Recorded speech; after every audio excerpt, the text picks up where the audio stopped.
You're not Ric Flair. No stairway. Denied. Apparently it was a popular And you shall decision. feel the pythons, brother. You shall feel the wrath of Hulkamania. Voices blending, melodies ascending, harmony in the air. Our songs are never ending. In the barbershop we create magic. Brad and John show, yeah. It's pure classic. No instruments needed, just our vocal range. Notes flying high, it's our musical exchange. Tracy's station may try, but they can't compete. Our barbershop style, it can't be beat. Oh, the harmony of voices, so sweet. In the barbershop of life, our tunes will repeat. No need for instruments, no need for a band. Just the Brad and John show, the finest in the land.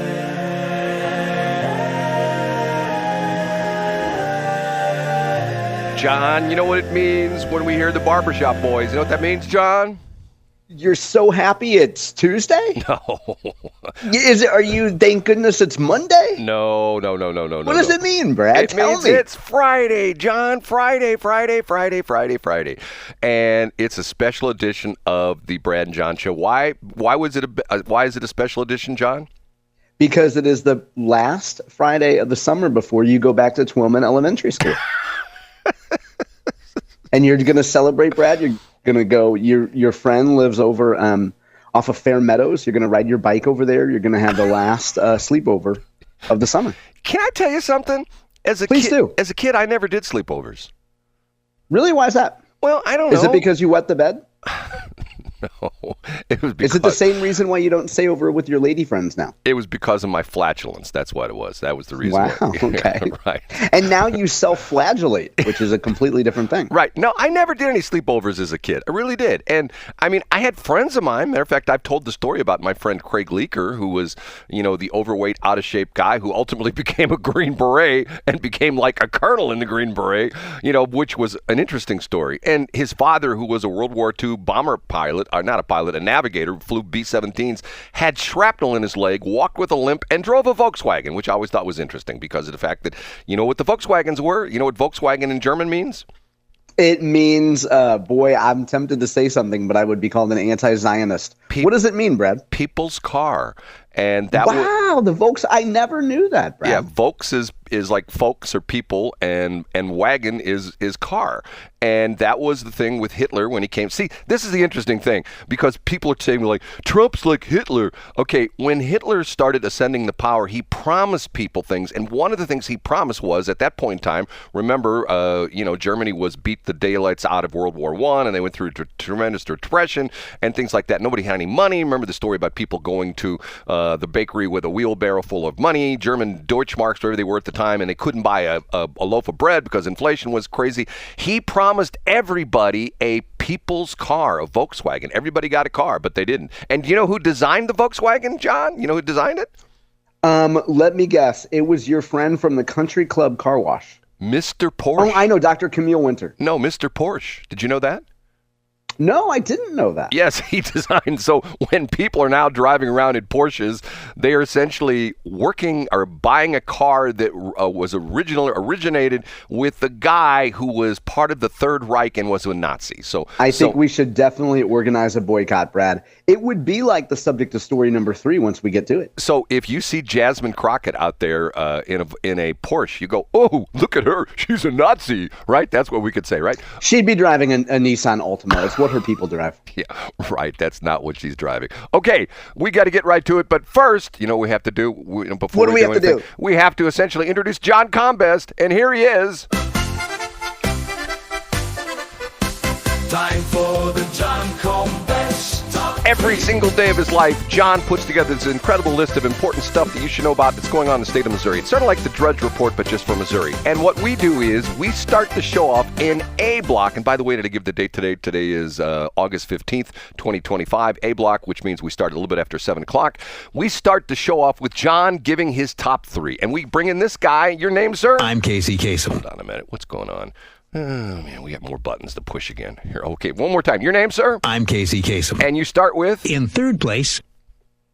Brad, when you talk about angry protests, we have to go back to St. Charles, right here in the beautiful Westplex, excuse me, for a story that we talked about earlier in the week, the mysterious data center and the protests against the data center. And it's top of mind because there were stories in the St. Louis Post-Dispatch and on St. Louis Public Radio's website today. I'll read you the headline from St. Louis Public Radio. Angry St. Charles residents question secretive planned data center at open house. Last night, a public hearing. Residents angry over a proposed data center filled a St. Charles open house Thursday wearing red shirts to signal they are against the 440-acre project. I don't know why red shirts, Brad. Maybe it's a MAGA thing. I kind of like that. But as you might recall, the St. Charles City Council is considering zoning approvals for the data center and plans to vote on it on Tuesday. So this seems as though it was kind of a last gasp of residents to protest this data center. Now, Brad, what I think is interesting about this, and what I think you and I didn't go into detail on earlier in the week, is that the company trying to build the data center is secret. A lawyer for the company named Korb, K-O-R-B Maxwell, would only tell St. Louis Public Radio that it's a Fortune 100 company and that it will be a large data center. Maxwell said the project will benefit the region. So the pushback here, Brad, and the reason why I included it on my website today, this seems like it would just be a municipal issue. But State Representative Colin Wellenkamp from St. Charles is part of what's called the Missouri Future Caucus. We've referenced them before. They're tasked with the idea in the Missouri House of taking a look at what are some of the big trends. How can Missouri position itself for big trends like data centers? Wellenkamp said that before deciding his stance on the data center, he needs to know more about it. And I'll end with his quote, Brad. Not all data centers are built equally, Wellenkamp said. You have highly efficient data centers that use less resources, and you have more wasteful data centers. What kind of data center is this one going to be? I need to know. A lot of secrecy, Brad. And what I love about this is there's clearly a bunch of people who already know what big company it is. I mean, I don't know, but there's a ton of people out there that probably do know, but nobody's talking. And as far as I can see in this news coverage, there's no rumors about it. John, you want me to tell you who it is? I do want to know.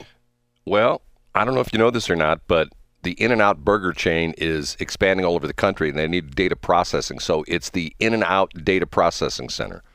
Wow, I had no idea, Brad. Now, see, that goes against what I had heard on some of my boomer Facebook posts. I heard it was either Riverview Dairy Thrift Market. Yes, could be. And I heard it was an outside chance it was Northdale Market or Magic Market.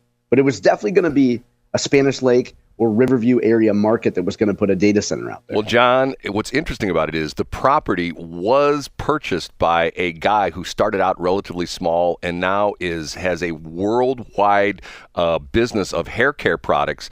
Ronnie's Barbershop hair care products was going to put that place in there. That's what I heard. It was brokered by Afshari. Right. Yes. But we need to talk about him sometime. Do you know my mom used to work with him? He used to be a school teacher. I did know that. I think you told me that was the first time I had heard that. Yes. I had no idea. I just thought he was always a real estate magnate. Excuse me. For those who don't know, Brad and I are referencing a name. Every once in a while we get off topic. And by every once in a while, I mean daily, and make references to North County folks. If you drove through North County in the 1980s and 1990s, you saw big signs that said Afshari. That's how he pronounced it, right? Yes, Afshari. Afshari. Yes. And so Is he still with us, Brad? No, he's passed away, and the interesting thing was he got it's a crazy story. It's sort of one of these. He's an immigrant from somewhere, and I think Iran or someplace like that. And he started off buying houses, and then he went into commercial real estate, and he started building small strip centers, and they were numbered. The first one was Afshari, and then there was Afshari 2, Afshari 3. Remember that? There was Afshari, and it got up to like... Yeah, now that you mention that, I do remember that. Yeah, it got up to like Afshari 14, and most of them were sort of weirdly designed buildings, I mean, as a matter of fact, his corporate headquarters was right there on 270, on the south side of 270 between West Florissant and New Halls Ferry, and they tore it down. It was a really weird looking building. I remember that, but yeah, it was on the south side right there. Yes. I can picture it right now, but I didn't know they tore it down. Oh yeah, it's not there anymore because they put in the bi-state bus transfer station there. That's what's in there now. So, and I think part of it was the car dealership. There's a car dealership up there now as well too. But yeah, the shades of North County. Yes. And one of the crazy things about it is it was actually it was purchased by a black real estate group, and they changed the name to Afshari. Afshari, yeah, and they started selling Afro Sheen, right? They did. And speaking of afros, Brad, that leads nicely into story number 2. Up a notch to number 2.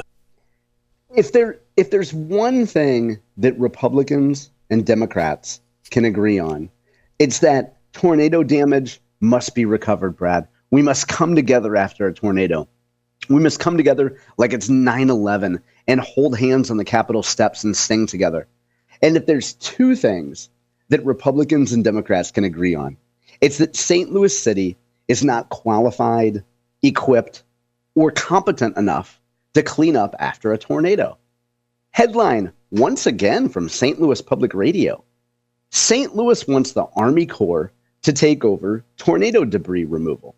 Not only is St. Louis City calling on the feds to come in and clean up from the tornado, but Missouri's entire congressional delegation, by my count, Brad, every single member of the Missouri delegation, including Democrats Wesley Bell and Emmanuel Cleaver, hopefully spelled incorrectly by Kate Grumke of St. Louis Public Radio, every federal elected official is calling on FEMA to come into St. Louis City and do the cleanup. The reason for this is that Kara Spencer says that if the city would try to clean up the mess, the city would need 18 months to do so and wouldn't even be able to begin the process until February. They make the argument, hey, FEMA, you're equipped to do this. Come on in here and handle our mess. So I think this is a pretty good sign, Brad. We probably can't blame it on Kara Spencer. We probably can't even blame it on Tashara Jones. We could blame it on the fact that sometimes the city is the city, and the city is not competent enough to clean up tornado damage. You know, the crazy thing about this is, once again, their city's still sitting on, what, $250 million? Don't they still have $250 million for the Rams settlement? Yeah, and I think they plan on using that for bribes because they heard that Steve Ellman is in cahoots with Brad Hildebrand to move the Chiefs and the Royals to St. Charles County. Do you know, let's talk about this in another thing. You should talk about it in B Block, Brad. I missed my chance when what's-his-face from the EDC was up there at the meeting on Tuesday. And I was going to say something, but I thought I would be booed out of the room. Scott Drachnick? Yeah, Scott Drachnick was up there on, he was the guest speaker at the Cotterville Weldon Springs Chamber of Commerce. And I almost said to him, because you know what? Let's talk about another segment because it takes too long to get. Are we done with number 2? Is that number 2? We sure are. We're ready for number 1, Brad. Okay, here we go. The number 1. On the other side of the state fair in Sedalia, Missouri, I'm going to point you to a plethora of stories from This Week in Missouri Politics. I shouldn't just call them stories. I should say interviews. Scott Fawn, Jake Crozen, produced masterfully by Kelton Turner. The whole team put together a series of interviews, Brad, at the state fair, at the Midway. Go to my website today, and you can see links to interviews with Senator Eric Schmidt, Congressman Mark Alford, Lieutenant Governor David Wassinger. The list goes on and on. Some of our favorites, Brad, like John Voss of Cape Girardeau, Kathy Jo Loy from Carthage, Missouri. A whole host of folks stopped by and talked with Scott. They talked congressional redistricting. They talked summer issues. They talked agriculture. An incredible series of interviews put together by Jake and Kelton and Scott.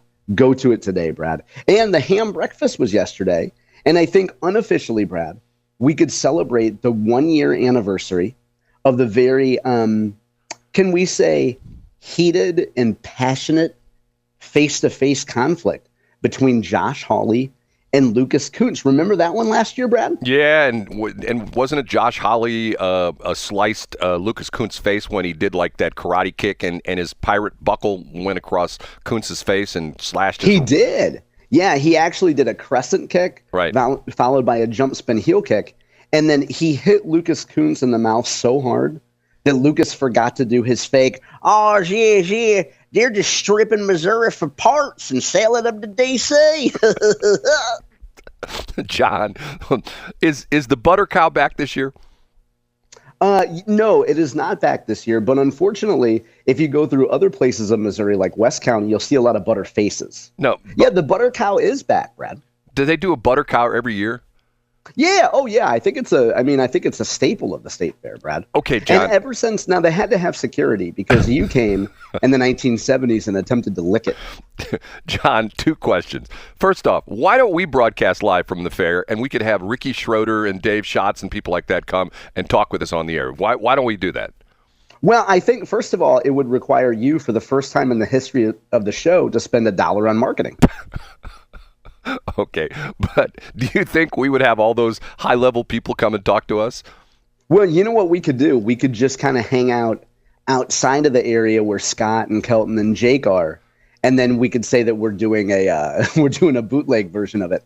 Now, I will credit, Brad. I think it's important to credit here Scott and Jake, and especially Kelton Turner, because last week they graciously gave us a sneak preview of Mike Kehoe audio, which we used on our brand new show that airs at 10 a.m.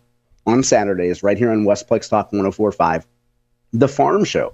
That's Farm and Ranch, Missouri. And speaking of the state fair, Brad, tomorrow, if you tune in at 10 a.m. Saturday, 8 a.m. Sunday for the replay, you will hear a conversation we had with someone who was honored at the Missouri State Fair this year. Someone who received a very special award will be a guest on our show tomorrow. John, you've gone to the state fair several times, correct?